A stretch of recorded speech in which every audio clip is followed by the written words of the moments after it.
नमस्कार, जय हिंद, वंदे मातरम। साथियों, मैं अभिषेक मिश्रा आज आप सभी लोगों का हमारे दृढ़ संकल्प पर आज की इस नई एनसीईआरटी की क्लास में बहुत बहुत स्वागत करता हूं। और आज हम डिस्कस करेंगे क्लास 12 की एनसीईआरटी हिस्ट्री का चैप्टर नंबर 6। हमारे आज के इस चैप्टर का नाम है भक्ति सूफी परंपराएं।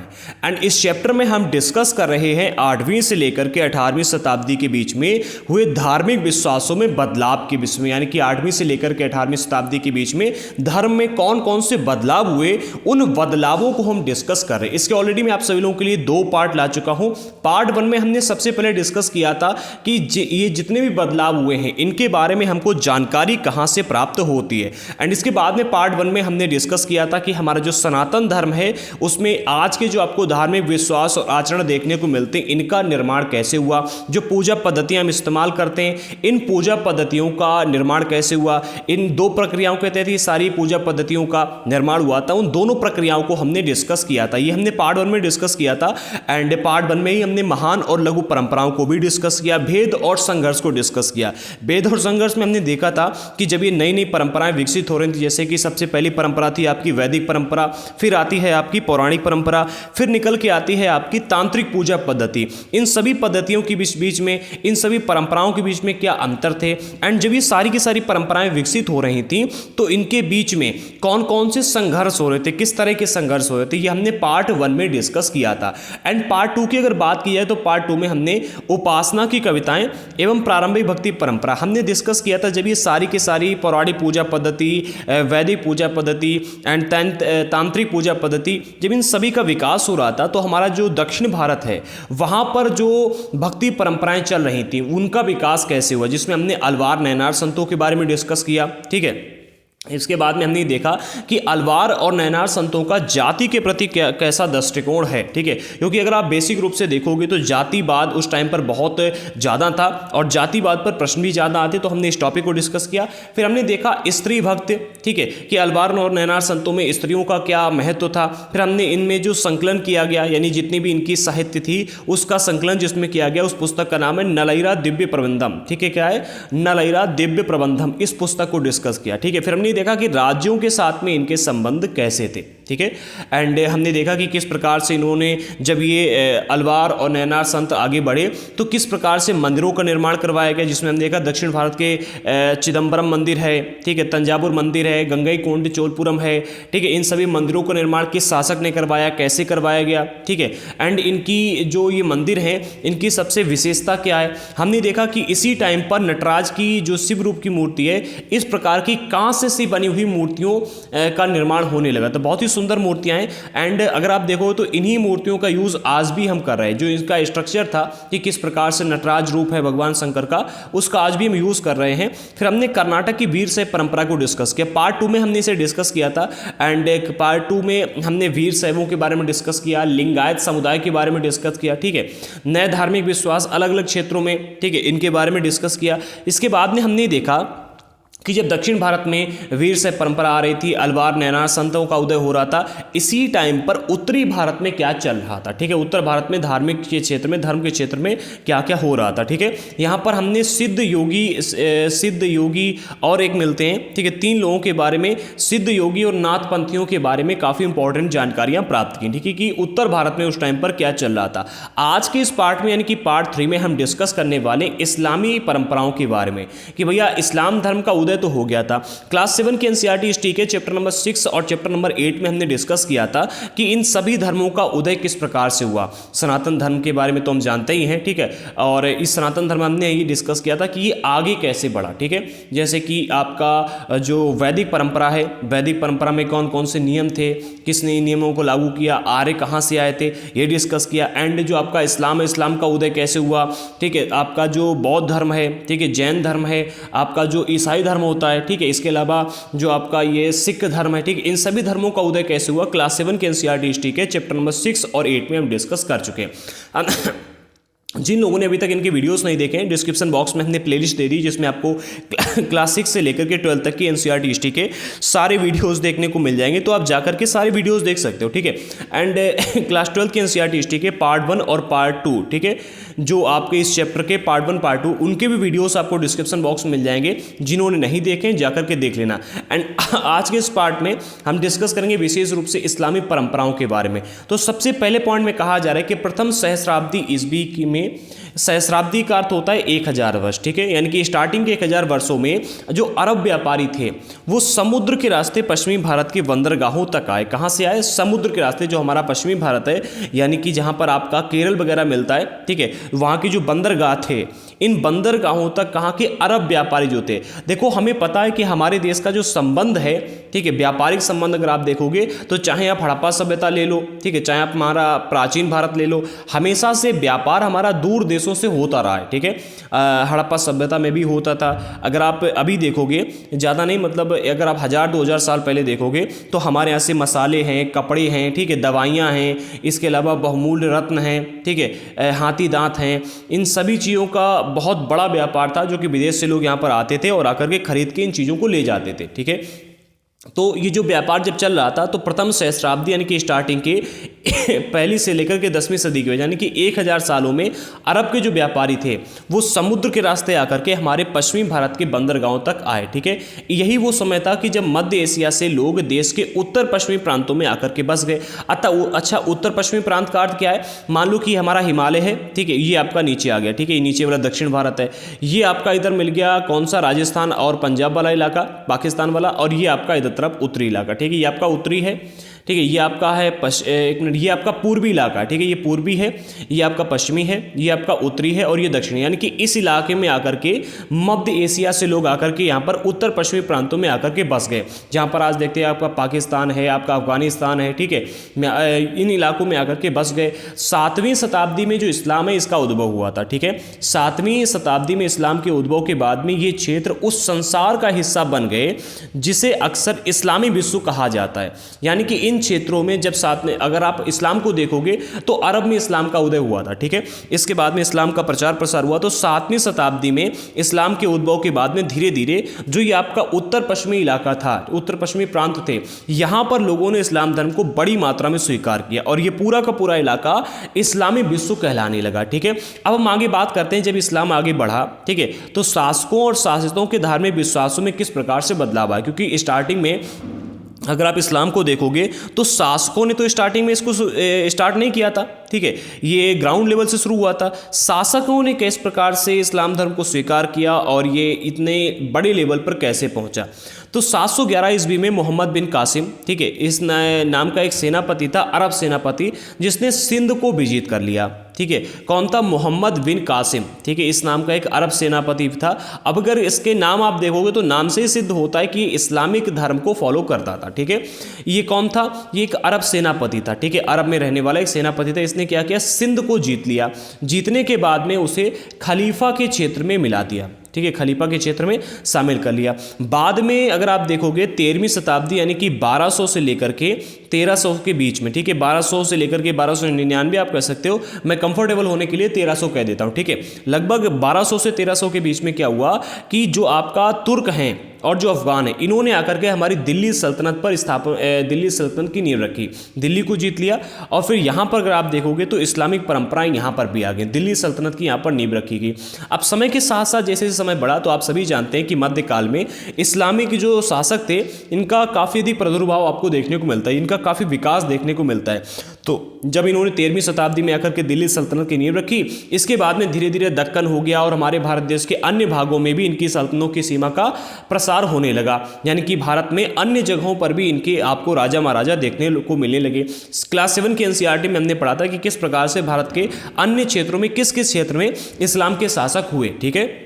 आगे बढ़ते 18वीं शताब्दी में अगर आप देखोगे 18वीं शताब्दी तक आते आते तो जो क्षेत्रीय राज्य थे, जो क्षेत्रीय राज्य उभर के सामने आए, ठीक है, उनमें से कई राज्यों के शासक जो थे इस्लाम धर्म को मानने वाले थे और ये बात इन्होंने बेसिकली पूरी की पूरी मानी है, कि हम इस्लाम धर्म को फॉलो करते हैं। और सिर्फ मानी ही नहीं है, अगर आप देखोगे तो शासकों ने कई सारे इलाकों में जाकर के लोगों को ज़बरदस्ती इस्लाम धर्म को, मतलब शासक तो नहीं गए थे बट उनके जो सेना थी या फिर जो इस्लाम धर्म का प्रचार करने वाले लोग थे, ठीक है, इन्होंने ज़बरदस्ती काफ़ी सारे लोगों को कन्वर्ट भी करवाया। ठीक है, तो यहाँ पर ये चीज़ आपको देखने को मिलती है कि भैया 711 ईस्वी में क्या हुआ कि मोहम्मद बिन कासिम ने सबसे पहले सिंध को जीता और उसे खलीफा के नेतृत्व में कर दिया। 13वीं शताब्दी तक आते आते दिल्ली जो है, दिल्ली सल्तनत की स्थापना की गई, दिल्ली मुगलों के अधिकार क्षेत्र में चला गया। और 18वीं शताब्दी तक आते आते हमारे भारत देश के काफ़ी सारे राज्यों में इस्लाम धर्म को मानने वाले राजा देखने को मिलने लगे। ठीक है, अब सैद्धांतिक रूप से अगर आप देखोगे, जो मुसलमान हैं, मुसलमान शासकों को उल्मा के मार्गदर्शन में चलना होता था। आज के टाइम पर अगर आप देखोगे तो हमारे जितने भी राज्य हैं, ठीक है, सभी राज्यों के मुख्यमंत्री होते हैं और मुख्यमंत्री को उस राज्य के राज्यपाल के अंडर होकर चलना पड़ता है। अंडर होने का अर्थ यहाँ पर है कि मुख्यमंत्री जितने भी काम करेगा वो कानून के दायरे में आकर के काम कर रहा है या नहीं कर रहा है, ये देखने का जिम्मा होता है किसका? राज्यपाल का। ठीक है, राज्यपाल पूरे के पूरे कानून को देखता है कि मुख्यमंत्री अगर ये नया कानून बना रहा है या फिर ये अगर एक अलग योजना लेकर के आ रहा है, ये कानून के अंतर्गत आती है या नहीं आती है। ठीक है, पूरा कानून देखता है। तो इसी तरह से जो मुसलमान शासक हैं, इनको उल्मा के मार्गदर्शन में चलना होता था। जिस प्रकार से आज आप देखते हो राज्यपाल, उस तरह से पहले था आपका उल्मा। ठीक है, उल्मा जो है इस्लाम धर्म का ज्ञाता होता है और इससे ये अपेक्षा की जाती है कि वे शासन में शरिया का अमल सुनिश्चित करवाएं। जैसे आज के राज्यपाल से ये उम्मीद की जाती है कि आप भाई हमारे देश में कानून का पालन करवाओगे। ठीक है, इसी तरह से राज्यपालों से कानून और उल्मा से शरिया का अमल करवाने के लिए। ठीक है, क्योंकि अगर आप देखोगे तो इस्लाम में शरिया को कानून के बराबर माना गया। ठीक है, शरिया जो है वो इस्लाम में कानून है, इस्लामिक कानून है। ठीक है, किंतु उपमहाद्वीप में स्थिति, हमारे भारतीय उपमहाद्वीप में अगर आप देखोगे तो स्थिति जो थी वो काफ़ी जटिल थी। अब जटिल स्थिति क्यों थी? क्योंकि हमारे भारत देश में केवल इस्लाम को मानने वाले लोग तो थे नहीं, हमारा भारत देश विविधताओं से भरा हुआ देश है। जब केवल सनातन था, ठीक है, तब आप अगर देखोगे तो हमारे देश में कई सारे अन्य संप्रदाय हो गए, जैसे कि बौद्ध धर्म हो गया, जैन धर्म हो गया। ठीक है, अलवार नयनार संत आ गए। ठीक है, उधर आपको पौराणिक परंपरा मिल रही है, वैदिक परंपरा मिल रही, तांत्रिक पूजा पद्धति मिल रही है। ठीक है, वीर शैव परंपरा आ गई और भी कई सारे, अगर आप देखो तो 62, ठीक है, 62 प्रकार के संप्रदायों का वर्णन आपको देखने को मिलता है। ठीक है, अब यहाँ पर इस्लामिक शासक जब आए और उन्होंने शरिया का अमल करवाने के लिए सुनिश्चित किया, तो उनके सामने एक बहुत बड़ी समस्या खड़ी होगी कि हमारे देश में बहुत से ऐसे लोग हैं जो इस्लाम धर्म को मानने वाले नहीं हैं। अब क्या किया जाए भाई? इस्लाम धर्म को मानने वाले तो बहुत ही कम लोग थे। ठीक है, लगभग आप कह सकते हो कि 5% या फिर 10%। ठीक है, बाकी के सभी लोग जो थे वो तो सनातन धर्म को फॉलो करते थे या बौद्ध धर्म या फिर जैन धर्म। ठीक है, बाकी के लोग तो इस्लाम को फॉलो नहीं करते थे। हाँ, बाहर से काफ़ी सारे लोग आए। ठीक है, जो लोग बाहर से आए वो लोग अपने इस्लाम धर्म को मानने वाले थे।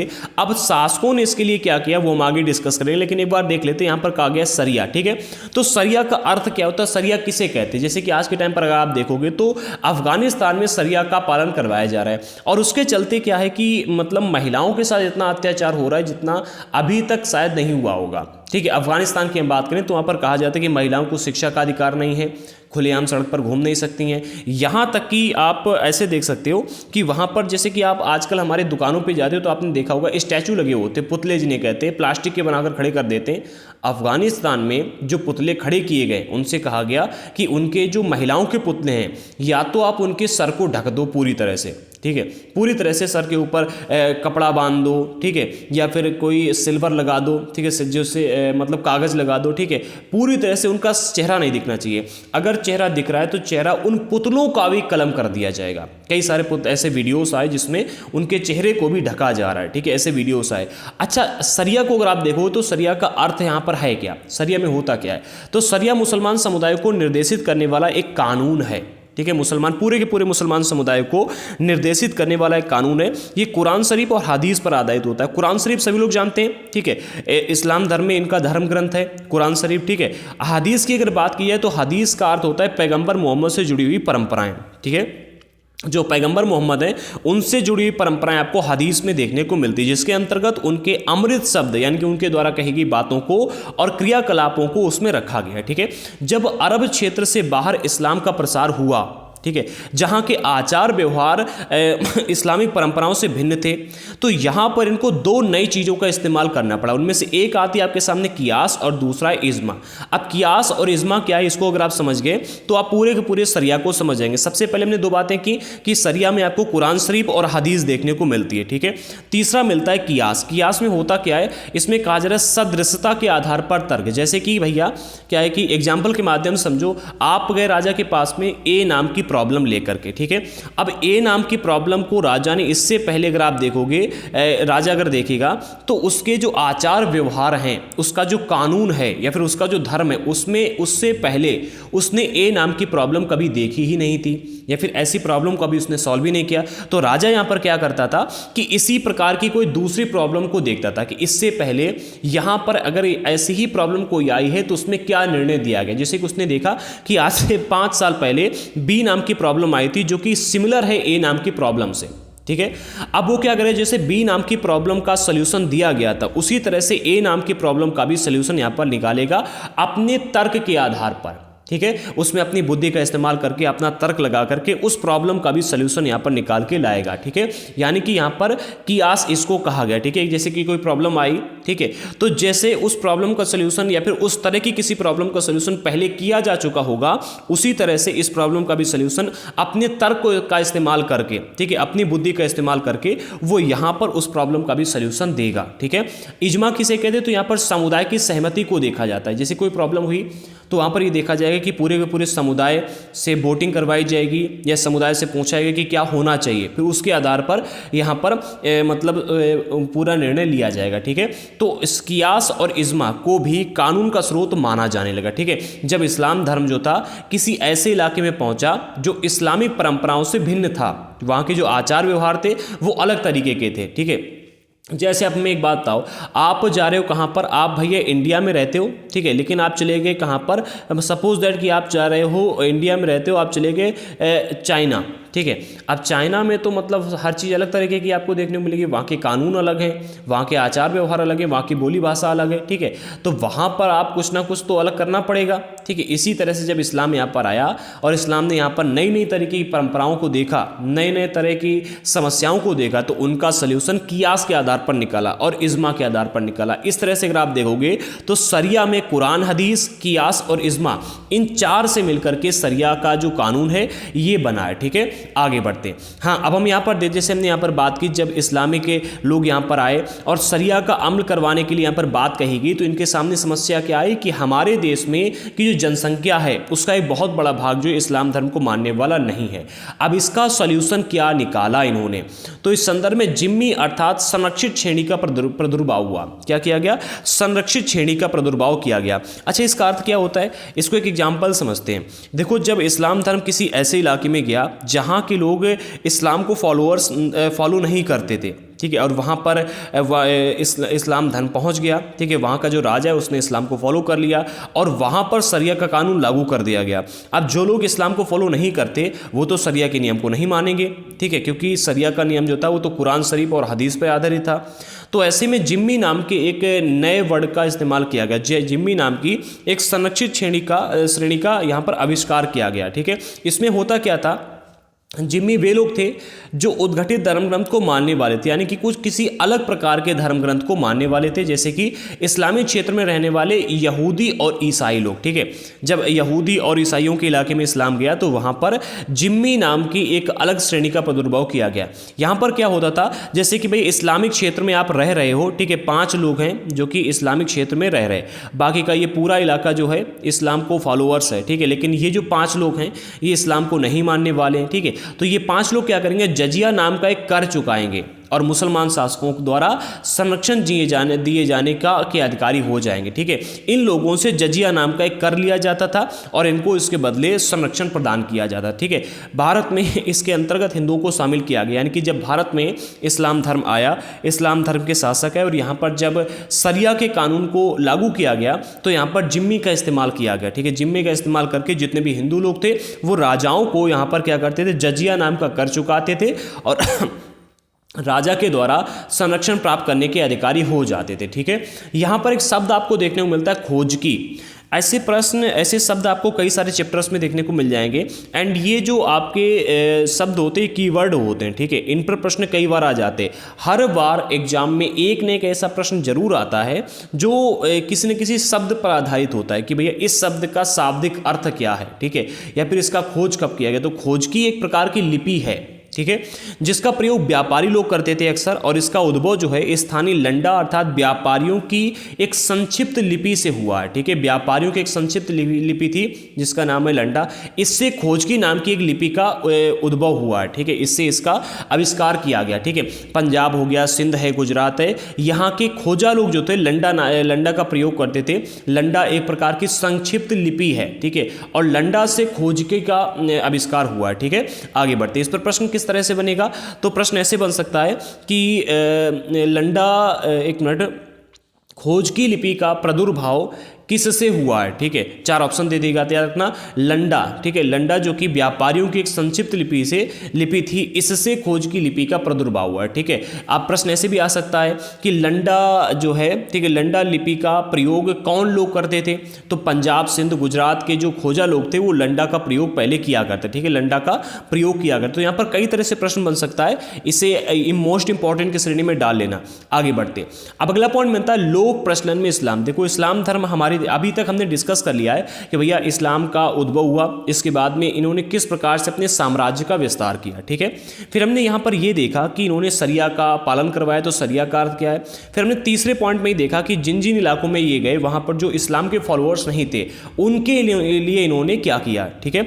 अब हम बात करने वाले लोक प्रचलन में इस्लाम। जब इस्लाम कई सारे क्षेत्रों में पहुंच गया, ठीक है, तो यहाँ पर किया क्या गया, ठीक है। इस्लाम के आगमन के बाद जो परिवर्तन हुए वे शासक वर्ग तक ही सीमित नहीं रहे, यानी कि इस्लाम के आने के बाद में केवल शासकों ने इस्लाम धर्म को स्वीकार नहीं किया, शासक केवल प्रभावित नहीं हुए। हमने पार्ट 2 में डिस्कस किया था कि जब 13वीं शताब्दी में दिल्ली सल्तनत की स्थापना हुई तो इसके बाद में जो हमारे यहाँ के राजपूत राजा थे वो काफ़ी प्रभावित हुए, ठीक है।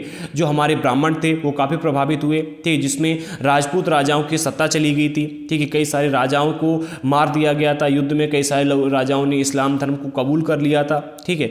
जो मतलब छोटे छोटे राजा थे, राजाओं ने कबूल नहीं किया था, बट राजाओं को हरा दिया गया था, ठीक है। एक भी राजा ने कबूल नहीं किया। कोई ऐसा शायद ही आपको एग्जाम्पल मिल जाए जहाँ पर देखने को मिलता है कबूल किया गया बट राजाओं को गया, हराया गया, ठीक है, दगाबाजी की गई और वहां पर इस्लामिक राजा तैनात हो गए, ठीक है। तो ये जो परिवर्तन हुआ वो केवल राजाओं तक सीमित ही नहीं रहा, अपितु पूरे उपमहाद्वीप में दूर दराज तक विभिन्न सामाजिक समुदायों जिसमें किसान, शिल्पी, योद्धा, व्यापारी आते, इन सभी के ऊपर इस्लाम के आगमन का प्रभाव पड़ा, ठीक है। किसानों के ऊपर क्या प्रभाव पड़ा, अगर आप देखो तो किसानों ने, अधिकतर किसानों का धर्म परिवर्तन करवाया गया, उनके ऊपर जो कर उनसे लिया जाता वो कर बढ़ गया, ठीक है। शिल्पी समुदाय जो थे इनसे भी कर बढ़ा दिया गया, योद्धा लोग जो थे इनके ऊपर भी काफ़ी प्रभाव पड़ा। तो अगर देखा जाए तो जो विभिन्न सामाजिक समुदाय में रहने वाले लोग थे उन सभी के ऊपर इस्लाम के आने के बाद में काफ़ी अधिक गहरा प्रभाव पड़ा। जिन्होंने इस्लाम धर्म कबूल किया उन्होंने सैद्धांतिक रूप से 5 बातें मानी। अब आपके मन में सवाल होगा कि ये 5 बातें कौन कौन सी थी और इन 5 बातों के अंतर्गत क्या क्या होता था। तो सबसे पहली बात थी कि आपको अल्लाह एकमात्र ईश्वर ये मानना होगा, ठीक है। बाकी आपके श्री कृष्ण भगवान, राम भगवान, विष्णु भगवान जो भी हैं, ठीक है, जितने भी देवी देवता हैं उन सभी को आपको अस्वीकार करना होगा, ठीक है।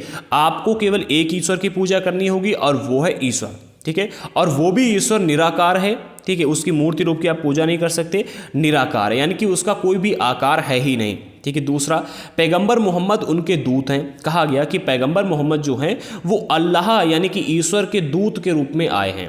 तीसरी बात ये कही कि आपको दिन में 5 बार नमाज पढ़नी होगी। अच्छा, दिन में 5 बार नमाज पढ़नी होगी, अगर आप इसको देखोगे तो ये आपको देखने को लग रहा है कि भाई दिन में 5 बार पूजा करनी, ठीक है, बहुत कम है। क्योंकि जब स्टार्टिंग में कहा गया था कि पूजा कितनी बार करनी, नमाज कितनी बार पढ़नी है, तो कई सारे स्रोतों से मैंने 1-2 वीडियोस देख रहा था जिसमें बताया कि 80,000 बार दिन में नमाज पढ़नी होगी आपको, ऐसी बात कुछ कही गई थी, ठीक है, कि आपको 80,000 शायद 80 बार ऐसे कुछ बात कही गई थी, ठीक है। मैं क्लियर यहाँ पर नहीं हूँ कितने बार कहा गया, बट नमाज पढ़ने के लिए कहा गया था कि बहुत बार नमाज पढ़ने की इसमें था, ठीक है। लेकिन फिर धीरे धीरे ऐसा कहा जाता है कि इन्हीं के बीच में, ठीक है, बड़ा इसमें नौटंकी वगैरह चली और फिर 5 बार नमाज पढ़नी है, इस बात को यहाँ पर क्लियर किया गया था, ठीक है, कि अल्लाह से बात करके बात करो कि कितने बार नमाज पढ़नी है, तो उनका कि इतने बार पढ़ी जाए, उनका कि इतने बार नहीं पढ़ पाएंगे, उनका एक बार आया था कि 16 बार दिन में नमाज पढ़ो, फिर 5 बार को बिल्कुल फाइनल किया गया कि आपको दिन में 5 बार नमाज पढ़नी होगी। चौथे में कि खैरात यानी कि जक़ात बांटना, खैरात किसे कहते हैं, यानी कि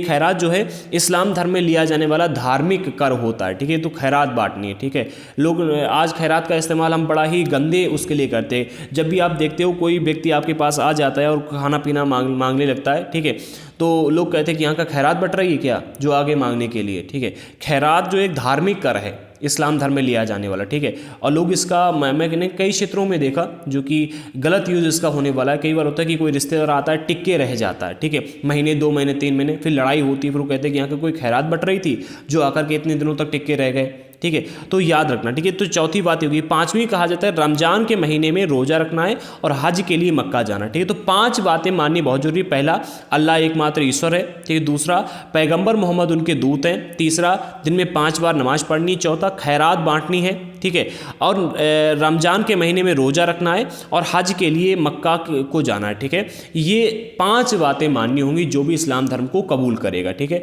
बहुत सारे लोगों ने कबूल किया, बहुत सारे लोगों को ज़बरदस्ती कबूल करवाया गया। अगले पॉइंट में कहा जा रहा है किंतु इन सार्वभौमिक तत्वों में अक्सर सांप्रदायिक वजहों से तथा स्थानीय लोकाचारों के प्रभाव की वजह से भी धर्मांतरित लोगों के व्यवहार में भिन्नता देखने में आती है। कहने का अर्थ यहाँ पर यह है कि अगर आप देखोगे, कह तो दिया गया कि ये 5 बातें माननी होंगी, आप इस्लाम में आ गए, ठीक है, बट यहाँ पर आपको एक और चीज़ देखने को मिलती है। जैसे कहा जाता है कि इस्लाम में सभी समान हैं, इस्लाम में पूजा पद्धति एक समान है, ठीक है, पूजा पद्धति एक समान, बट इस्लाम में सभी को एक समान माना गया है, ये बात यहाँ पर गलत है। इस जैसे हमारे सनातन धर्म में देखते हो जातिवाद है, इस तरह से इस्लाम में आपको शिया और सुन्नी मिलते हैं, ठीक है।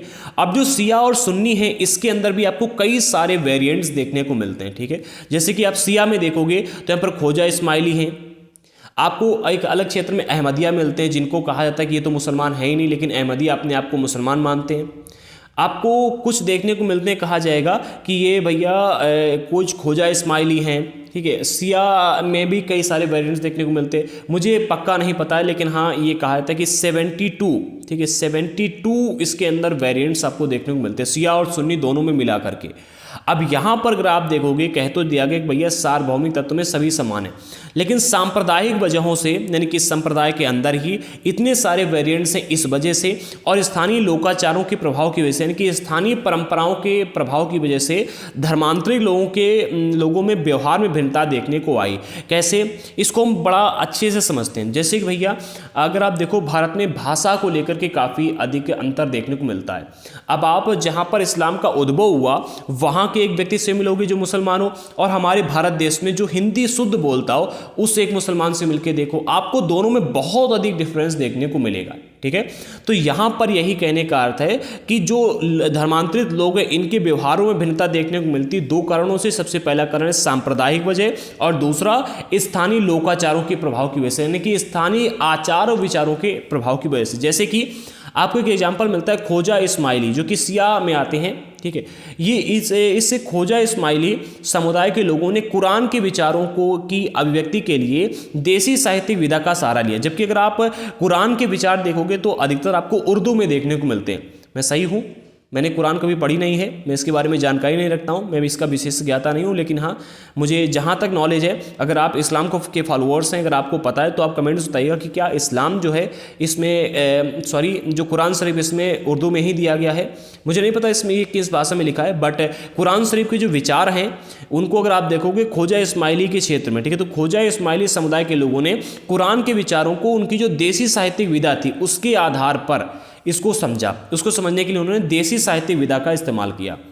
जीनन ये संस्कृत का शब्द है, ठीक है, जिसका नाम है ज्ञान। ज्ञान शब्द से उत्पत्ति हुई है जीनन की, ठीक है। संस्कृत का शब्द है ज्ञान, ज्ञान शब्द से जीनन शब्द की उत्पत्ति हुई है। तो जीनन नाम से भक्ति गीत जो कि राग में निबद्ध थे, पंजाबी, मुल्तानी, सिंधी, कच्छी, हिंदी, गुजराती में दैनिक प्रार्थनाओं के दौरान गाए जाते थे। यानी कि यहाँ पर अगर आप देखोगे तो जैसे जैसे अलग क्षेत्रों में इस्लाम पहुँचा, ठीक है।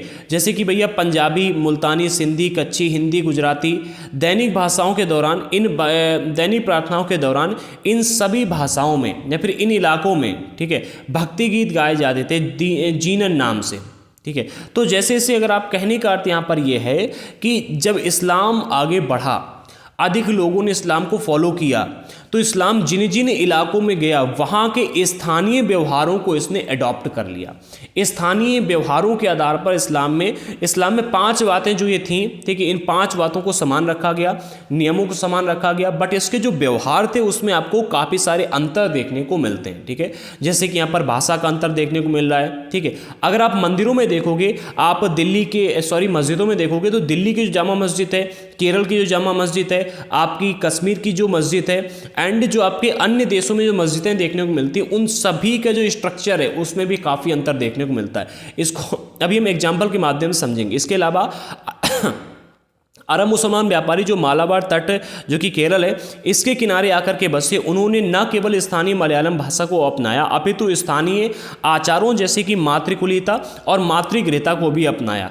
यहाँ पर कहने का अर्थ है जो अरब के मुसलमान थे, ठीक है, व्यापारी थे, वो जब हमारे केरल की ओर यात्रा करने के लिए आए तो यहाँ पर आकर के बस गए, और जब बस गए तो उन्होंने यहाँ पर क्या किया, रहे मुसलमानी, बट यहाँ की स्थानीय भाषा को जो कि मलयालम थी उसको अपना लिया। मलयालम भाषा में वो यहाँ पर बात करने लगे, उनका धर्म वही रहा, बट उन्होंने यहाँ के जो स्थानीय आचार व्यवहार थे, यहाँ की जो भाषा थी उसको अपना लिया, ठीक है। आचारों को भी अपनाया, कैसे, जैसे कि मातृकुलीता और मातृगृहता। इसमें क्या होता है, माता के कुल को ग्रहण किया जाता है। इस्लाम में अगर आप देखोगे तो होता क्या है, सभी लोग पिता के कुल को धारण करते हैं, पिता के आधार पर कि भैया हम अपने पिता के पुत्र हैं, और पिता के पुत्र हैं। सिर्फ इतना ही नहीं, हम जब शादी होती है तो लड़का जो है लड़की को अपने घर लेकर के आता है, ठीक है, लड़की की विदाई होती है और लड़का अपने पास लेकर के आता है। बट यहाँ पर मातृगृहता यानी कि यहाँ पर लड़के की विदाई होती है और वो लड़की के घर पर जाकर के रहने लगता है। तो यहाँ पर जब अरब मुसलमान व्यापारी आए मालाबार तट पर, तो उन्होंने यहाँ के सभी स्थानीय आचार व्यवहार और भाषाओं को अपना लिया, धर्म को छोड़ करके, ठीक है। इन्होंने मातृगृहता को भी अपना लिया, माता के कुल को फॉलो करने लगे, मातृगृहता को भी अपना लिया, मातृकुलीयता को भी अपना लिया। तो यहाँ पर आपको ये देखने को मिलता है कि इस्लाम में स्थानीय लोकाचारों की वजह से आपको काफ़ी सारी भिन्नता देखने को मिलती है। एक सार्वभौमिक धर्म के स्थानीय आचारों के संग जटिल मिश्रण का सबसे अच्छा उदाहरण, सर्वोत्तम उदाहरण संभवतः मस्जिदों की स्थापत्य कला में दृष्टिगोचर होता है। यानी कि कहने का अर्थ यहाँ पर है कि अगर आपको सबसे अच्छा एग्जाम्पल चाहिए तो आप स्थानीय मस्जिदों को देख लो, मस्जिदों के स्थापत्य कला को देख लो, ठीक है। मस्जिदों के कुछ स्थापत्य संबंधी तत्व सार्वभौमिक थे, कुछ ऐसी बातें मस्जिदों में थी जो कि हर जगह पर आपको देखने को मिल रही, बिल्कुल सार्वभौमिक है, ठीक है। जैसे कि इमारत का मक्का की तरफ अनुष्ठान जो कि मेहराब है, मेहराब प्रार्थना का आला, मेहराब का अर्थ होता है एक मेहराब एक द्वार होता है जो कि मक्का की ओर इंडिकेट करता है। इस्लाम में होता क्या है, जो भी व्यक्ति नमाज पढ़ता है वो मक्का की तरफ मुख करके बैठता है और फिर नमाज पढ़ता है, और जो मेहराब है इसका द्वार जो है मक्का की तरफ होता है, ठीक है। मेहराब ये इंडिकेट करता है कि आपको इसी की तरफ मुख करके, एक प्रकार का द्वार होता है, उसी तरफ मुख करके आपको नमाज पढ़नी है, ठीक है। तो मेहराब जो है वो है। तो जितनी भी मस्जिदें बनाई गई, ठीक है, मस्जिदों में कुछ स्थापत्य संबंधी तत्व सार्वभौमिक थे, जैसे कि एक मेहराब हो गया, दूसरा मिंबस, ठीक है, मिंबर यानी कि व्यासपीठ, यानी कि जो भी मौलवी है, जो प्रमुख मौलवी होगा, जितने भी लोग नमाज पढ़ेंगे में उनमें जो सबसे श्रेष्ठ होगा, जो सभी को बताएगा कि इस प्रकार से आपको, जैसे आप पंडितों में देखते हो, मतलब ब्राह्मण धर्म में देखते हो कि पूजा जब होती है तो एक पंडित आता है, पंडित बताता है कि ऐसे से ऐसा करना, उसे व्यास कहते हैं, और बाकी के लोग पूजा करते हैं, पंडित बताता है, ठीक है। इसी तरह से इस्लाम में भी जो मौलवी, प्रमुख मौलवी होता है, उसे व्यासपीठ पर वो बैठता है, ठीक है। तो मिंबस की स्थापना के लिए लक्षित होता है। यानी कि जितने भी आप मस्जिदों को देखोगे उनके स्थापत्य कला में आपको अंतर देखने को मिलेगा। आप दिल्ली चले जाओ, आप कश्मीर चले जाओ, आप केरल आ जाओ, 3 एग्जाम्पल आया हूँ, इस चित्र के माध्यम से भी समझाएंगे। लेकिन जहाँ कहीं भी आप जाओगे, हर मस्जिद में 2 बातें आपको कॉमन देखने को मिलेंगी, एक मेहराब होगा, दूसरा मिंबर होगा, ठीक है। मिंबर यानी कि व्यासपीठ होगी, और मेहराब यानी कि प्रार्थना काला, यानी कि प्रार्थना। आपको मेहराब जो है ये मक्का का, ये इमारत का मक्का की तरफ अनुष्ठान, मतलब मक्का की तरफ का द्वार, ठीक है, मक्का की तरफ का दरवाजा आप कह सकते हो, ठीक है, वो, ठीक है, एक तरफ का गेट टाइप का होता है वो मेहराब, ठीक है। तो मेहराब मेहराब और मिंबर, ये दो चीज़ें आपको समान देखने को मिलेंगी, ठीक है। और बहुत से तत्व ऐसे हैं जिसमें आपको भिन्नता देखने में आती है, जैसे कि छत हो गया, निर्माण का सामान हो गया। इसको हम समझते हैं यहाँ पर 3 चित्रों के माध्यम से। ये आपको मिलती है दिल्ली की जामा मस्जिद, ठीक है। मेहराब आप देखोगे बिल्कुल कॉमन मिलेगा सभी में, ठीक है। इसमें भी मेहराब है, इसमें भी मेहराब है, ठीक है। तीनों में क्या है कि मेहराब का जो मेहराब किधर तरफ होगा वो तीनों में बिल्कुल इंडिकेट किया गया कि ऐसा ऐसा होगा, ठीक है। एंड जो मेन इसमें मौलवी होगा, ठीक है, जो मेन होगा उसकी व्यासपीठ तीनों में कॉमन रहेगी। बाकी अगर आप देखोगे इसमें आप देख रहे हैं गुंबदनुमा ढांचा बना है, 2 मीनारें खड़ी हुई हैं एंड पूरी मस्जिद को कुछ इस तरह से डिज़ाइन किया गया। ये दिल्ली की जामा मस्जिद है। आप आ जाते हो कश्मीर की जामा मस्जिद, ठीक है। तो यहाँ पर वहाँ पर जैसे घर बनाए जाते थे, जैसे मंदिर बनाए जाते थे, उसी तरह से यहाँ पर की जामा मस्जिद बनाई गई। आप इसमें और इसमें अंतर देख सकते हो। ये स्थानीय परंपराओं को इन्होंने फॉलो करके जो जैसे कश्मीर की स्थानीय परंपराएं थी उस आधार पर कश्मीर की मस्जिद बनाई गई, जो दिल्ली की स्थानीय परंपराएं थी उस आधार पर दिल्ली की जामा मस्जिद बनाएगी। फिर हम आ जाते हैं केरल की जुमा मस्जिद की तरफ। ये केरल की जुमा मस्जिद है, ठीक है।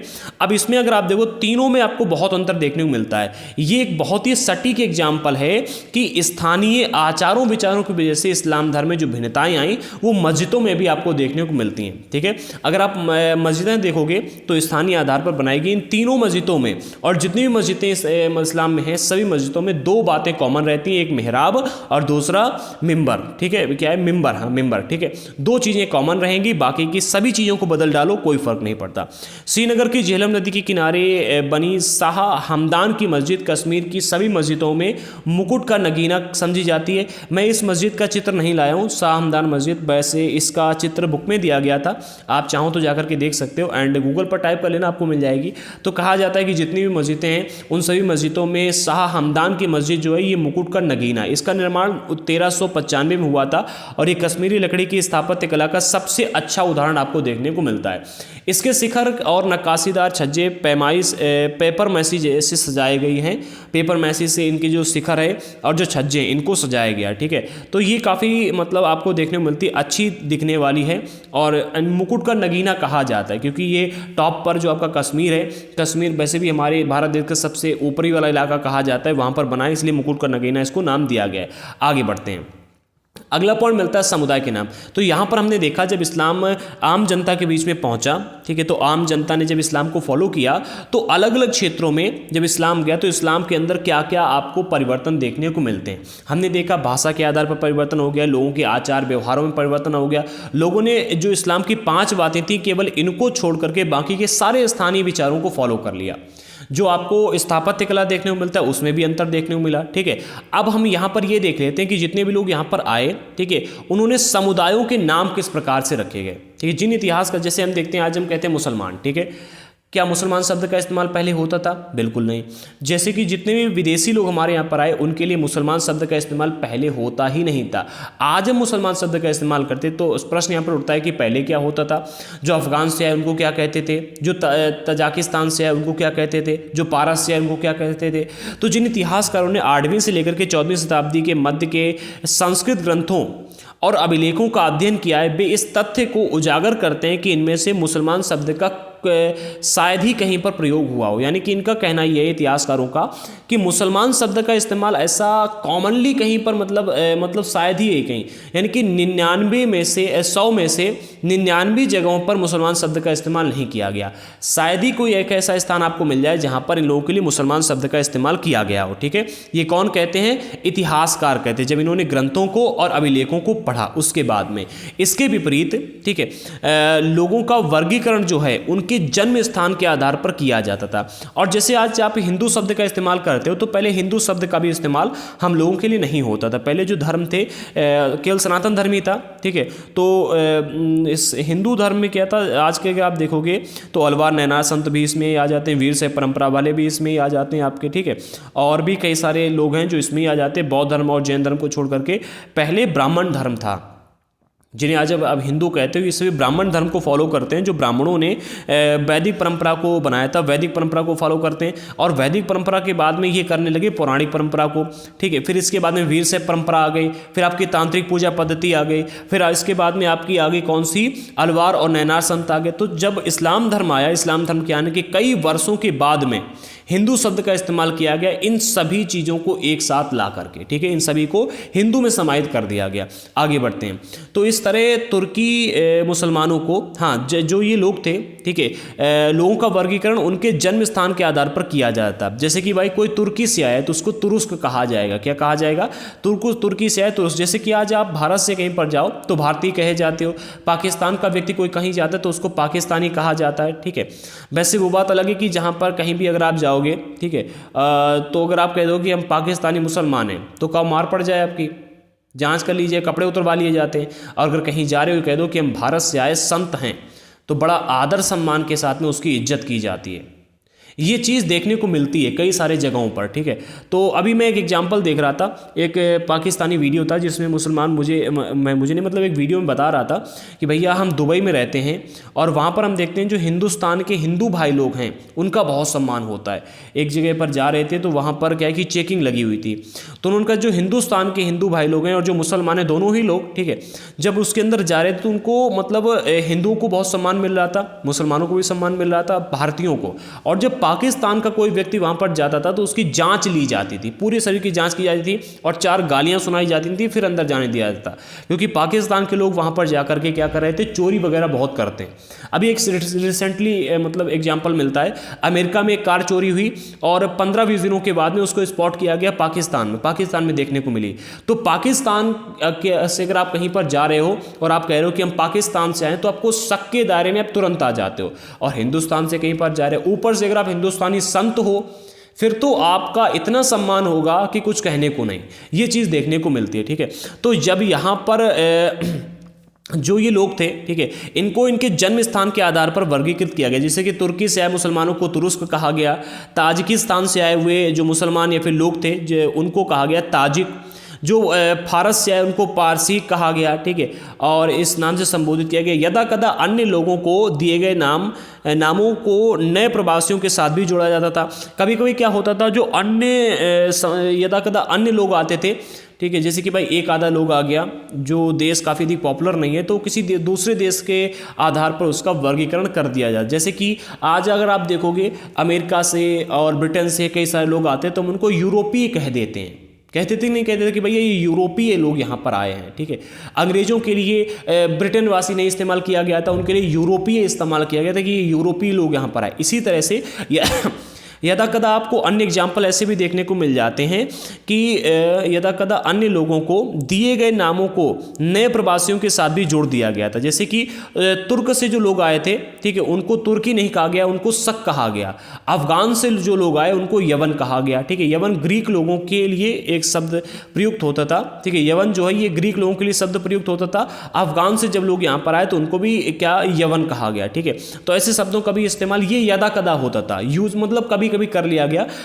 वैसे अधिकतर लोगों को उनके जन्म स्थान के आधार पर ही उनका नाम दिया जाता था। इन प्रवासी समुदायों के लिए एक अधिक सामान्य शब्द था मलेच्छ। क्या है? मलेच्छ। जैसे कि जितने भी प्रवासी लोग उस टाइम पर हमारे भारत देश में आए उनको मलेच्छ कह करके बुलाया जाता था। आजकल इस शब्द का इस्तेमाल हम बहुत ही गंदी भावना के लिए यूज़ करते हैं। जो व्यक्ति बहुत ही गंदगी में रहता है, ठीक है, जो साफ़ सफाई नहीं रखता, जिसके नाक आँख चूती रहती है, ठीक है, नाक बहती रहती है, इसके अलावा जो साफ़ सफाई से नहीं रहता है, उसके लिए मलेच्छी शब्द का इस्तेमाल करते हैं। लेकिन जो ये प्रवासी लोग हमारे भारत देश में आए थे इनके लिए मलेच्छ शब्द का इस्तेमाल किया गया था। इसका उस टाइम पर मतलब ये गंदगी से लेना देना नहीं था, ठीक है। बात ये थी कि इस बात का ये जो बात है, ये जो शब्द है, इस बात की ओर इशारा करता है कि वो लोग वर्ण नियमों को का पालन नहीं करते थे।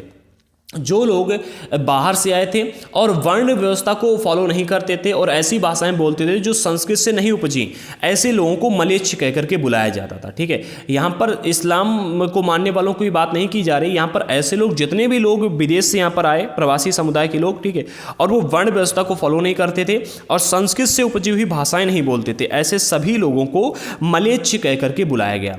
अब सूफी मत का विकास, एक मिनट टाइम देख लेते हैं, 42 मिनट का वीडियो हो चुका है। अभी हम अगर और आगे बढ़ेंगे तो सूफी मत का विकास काफ़ी बड़ा टॉपिक है, इसमें खानका और सिलसिला भी आता है, ठीक है, जो कि एक डिटेल में एक्सप्लेन करना पड़ेगा। इसमें आपको कई सारे डीप पॉइंट्स मिलते हैं जिन पर प्रश्न आ जाते हैं। सूफीवाद और तसव्वुफ ये भी बड़ा है, सिलसिलों के नाम कैसे रखे गए, खानकाह के बारे, ये पूरा का पूरा टॉपिक हम अगले पार्ट में डिस्कस करेंगे, पार्ट 4 में। और पार्ट 4 में इसके साथ साथ उपमहाद्वीप में चिश्ती सिलसिले किस प्रकार से पॉपुलर हुए, ये किस प्रकार से, ये भी डिस्कस करेंगे। चिश्ती खानकाह में जीवन, यहाँ पर जो चिश्ती लोग थे वो खानकाह में किस प्रकार से अपना जीवन यापन करते थे, एक खानकाह के बारे में पूरा डिटेल में डिस्कस करेंगे, ठीक है। ये काफ़ी इंपॉर्टेंट है, इस पर प्रश्न आ जाते हैं। और चिश्ती सिलसिलों के जो मुख्य उपदेशक थे इनके बारे में जानकारी प्राप्त करेंगे। और जियारत और कव्वाली, ठीक है, चिश्ती उपासना में जियारत और कव्वाली होती है, इसको डिस्कस करेंगे। इसके साथ ही साथ हम डिस्कस करेंगे दाता गंज बख्श की कहानी, भाषा और संपर्क, पार्ट 4 काफ़ी बड़ा होने वाला है। और अमीर खुसरो का कौल, सूफी और राज, इनका राज्यों के साथ कैसे संबंध थे, यहाँ तक हम डिस्कस करेंगे पार्ट 4 में, ठीक है।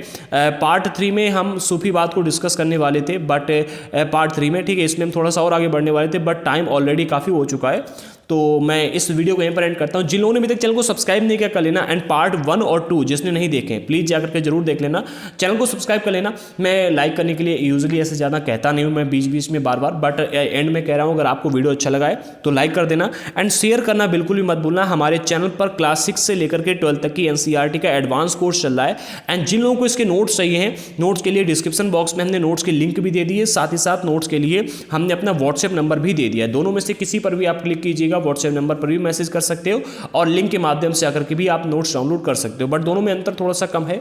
अगर आप व्हाट्सएप पर नोट्स लेते हो तो थोड़ा सा कम आपको पेमेंट करना होगा, बट अगर आप लिंक से परचेस करते हो तो उसमें ज़्यादा आपको पेमेंट करना होगा, स्टोर चार्ज लग जाता है, ठीक है। तो ये हम डिस्कस करेंगे पार्ट 4 में, एंड मिलते हैं अगले वीडियो के साथ में, तब तक के लिए जय हिंद साथियों।